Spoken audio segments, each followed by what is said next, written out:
Bonsoir à tous et bienvenue dans une nouvelle vidéo. Aujourd'hui, comme promis, j'avais mis sur Instagram une story qui parlait que j'allais faire une vidéo sur des animaux disparus que les scientifiques veulent faire revivre. Et aujourd'hui, c'est le cas. Donc, on perd pas plus de temps, je vais pas faire de blabla comme j'ai l'habitude de faire de la vidéo. Donc c'est parti, régalez-vous sur cette vidéo. Et apprêtez-vous à être tellement surpris. On commence tout de suite avec le numéro 10 qui est l'élan irlandais. Également connu sous le nom de cerf géant, il est l'un des animaux qui ont disparu pendant la période glaciaire. On dit que c'est le plus grand cerf qui ait jamais vécu avec une taille de 2,1 mètres et ses bois à eux seuls ont une longueur impressionnante de 3,7 mètres. Les derniers restes découverts remontent à environ 7700 ans en Sibérie, mais la plupart des fossiles ont été trouvés dans les lacs et des tourbières en Irlande. En raison des nombreux fossiles bien conservés de l'élan irlandais, découverts à travers le monde, les scientifiques affirment qu'il est possible de ramener ces animaux à la vie.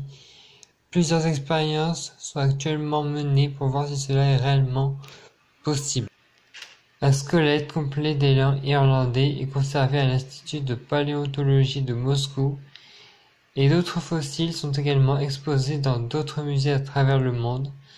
Ces ossements proviennent principalement de vieux châteaux et de pavillons de chasse dans toutes les langues. Et j'en profite aussi pour dire qu'il ne s'appelle pas il y a un autre nom aussi que je connais, qui n'est pas l'élan irlandais ni cerf géant, mais aussi on peut l'appeler, comme j'ai vu dans un musée de la préhistoire, qu'on peut appeler aussi cet élan le mégacéros. Voilà, pour info, vous pouvez l'appeler comme vous voulez, mais moi je l'appelle le mégacéros.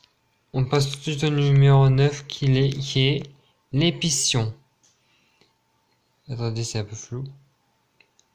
Donc l'épition, il vient du mot grec qui signifie littéralement plus qu'un chien, mesurant environ 1,5 m de long et pesant entre 80 et 135 kg. Il est peut-être le plus grand chien préhistorique qui ait jamais vécu. Il est originaire d'Amérique du Nord et a été mentionné pour la première fois par Joseph Leidy en 1858 comme une espèce de canis. C'est une classification d'animaux qui comprend les chiens, les coyotes, les loups et les chacals. L'épition était plus grand qu'un direwolf, donc vous savez que c'est un loup, également plus grand qu'un jaguar, et il pouvait aussi être aussi grand qu'un lion africain au début de sa taille. Était un avantage car il pouvait écraser n'importe quelle proie, même des proies des animaux plus grands, mais à mesure qu'il mangeait, les ressources seraient raréfiées, et à mesure qu'il grandissait, il devenait plus long à chasser. Puis voir l'effet préhistorique, comme les tigres à dents de sabre, qui chassaient mieux, bien plus vite, à ce qu'un jour l'épition soit vaincue et finisse alors par s'éteindre. On arrive tout de suite au numéro 8 qui est, accrochez-vous bien, et attention aux hommes sensibles, mais je pense que ça fera pas peur, c'est les dinosaures. Il n'est plus surprenant que les scientifiques veulent faire revivre les dinosaures. Le paléontologue Jack Horner ainsi qu'un groupe de scientifiques de Harvard et de Yale pensent que l'ADN du poulet d'aujourd'hui peut être utilisé pour faire revenir ces créatures impressionnantes. Il a également déclaré que nous pouvons atteindre d'excellents résultats dans environ 5 à 10 ans.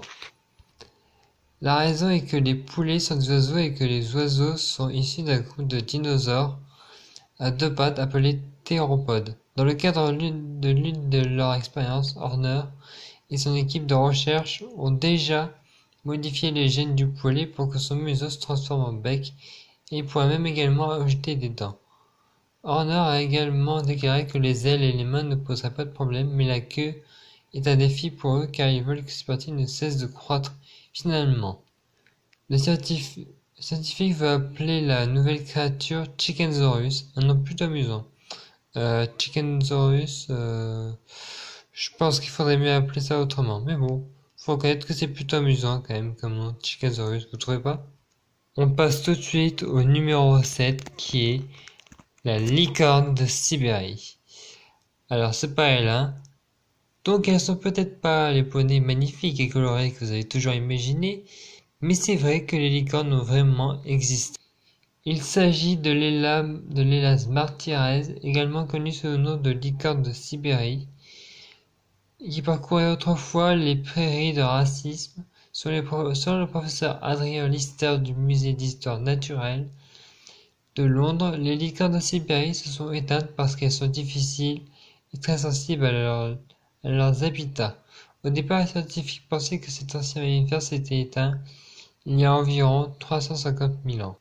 Mais récemment, le fossile d'un crâne a été déterré au Kazakhstan. Excusez-moi, j'avais du mal à le dire ce truc-là. Et après l'avoir analysé, ils ont appris que le crâne n'avait que 29 000 ans. Cela signifie que ces créatures fascinantes ont peut-être vécu aux côtés des humains modernes avant de s'éteindre. Une équipe internationale de chercheurs a recueilli 23 os du fossile dans l'espoir de récupérer l'ADN afin d'en savoir plus sur la licorne de Sibérie et de déterminer s'il y a une chance un jour de rien à nouveau sur Terre. On passe tout de suite au numéro 6. Et là, vous allez être un peu surpris. Je vois pas pourquoi ils ont disparu, mais vous allez tout de suite savoir. Quand j'ai recueilli ça, j'étais tellement surpris. C'est les Néandertaliens. Et oui, les Néandertaliens, plus connus sous le nom de Néandertal. Homme de Néandertal, excusez-moi. Ils sont nos parents humains éteints qui parcouraient la Terre il y a environ 400 000 ans à 40 000 ans. Ils vivaient principalement en Europe et dans le sud-ouest de l'Asie centrale. Ils possédaient un grand nez et un corps court mais épais afin de les aider à survivre dans le froid. Ils étaient doués pour chasser les grands animaux de l'ère glaciale comme les mammouths. Mais lorsque le climat a changé et que les grands animaux ont commencé à disparaître, les Néandertaliens ont également commencé à mourir de faim. Puis nous sommes arrivés également appelés Homo sapiens qui étaient mieux à même de survivre car nous savions non seulement chasser, mais aussi fabriquer des outils et coudre des vêtements.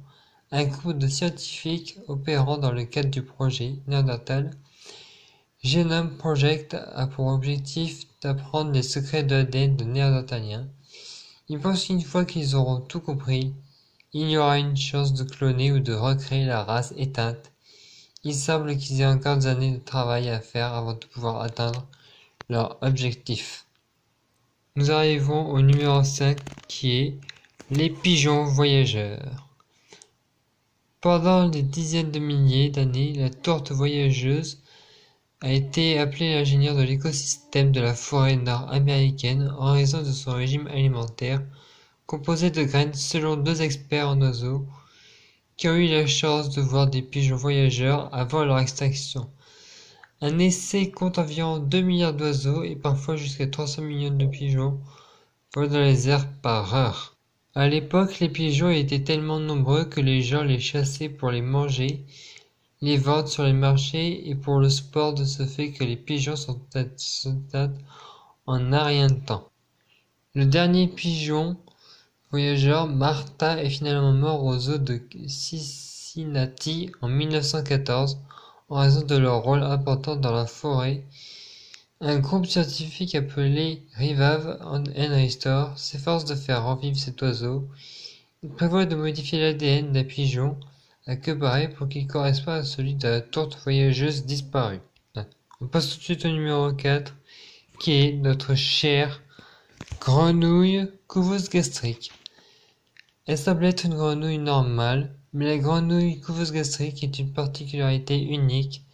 Elle a été découverte en 1972 dans les montagnes du Queensland en Australie, et un scientifique a ensuite découvert que pour fabriquer cet état, elle doit transformer son estomac en utérus, se faisant avaler ses propres œufs puis attendre qu'ils éclosent pendant 6 semaines.